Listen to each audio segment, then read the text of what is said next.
This video will provide a basic overview of the incline bench press. Incline bench press primarily develops the clavicular head of the pectoralis major, which is the upper portion of your chest. It also works the anterior deltoid and the triceps while increasing shoulder strength and increasing muscle mass to the upper body. This exercise would be beneficial for powerlifters, strongman competitors, and even Olympic weightlifters. However, the incline bench would also increase strength and benefit volleyball players, basketball players, and shot putters. This exercise can be done unilaterally with a barbell and bilaterally with dumbbells. It is important to create variety in your exercise program by switching the exercises every 3 to 4 weeks.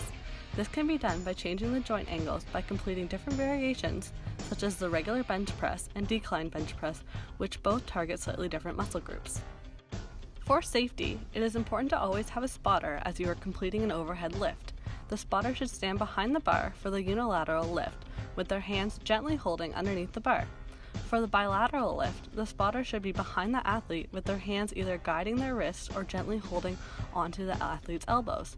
Avoid improper body alignment and focus on course correction and balance. Stop and reset your form if needed.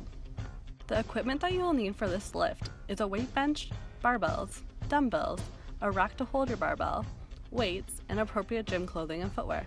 Make sure Gym Space follows proper PHED guidelines for extra equipment such as a first aid kit and a working communication device. This compound movement typically sees the athlete laying on an incline bench with their eyes perpendicular and directly under the bar. You want a joint angle at 45 degrees with feet flat on the ground and the bar loaded with the appropriate weight for your training. Avoid holding your breath while performing this movement. The axis of rotation are your shoulders and your elbows as you eccentrically bring the weight to your chest and concentrically return the bar to the beginning position. Hands grasp the bar, shoulder width apart, with elbows tucked under your wrist. This movement should be completed in a linear motion perpendicular to the floor. During the pause phase at the bottom, ensure the bar is coming in contact with your chest. The loading parameters, sets, reps, and recovery are all determined by the long-term goals and training phase of the program. This can be determined by the stage the athlete is in, whether that be learning to train, training to compete, or the more elite stages. For additional information, talk to your coach or a trained professional.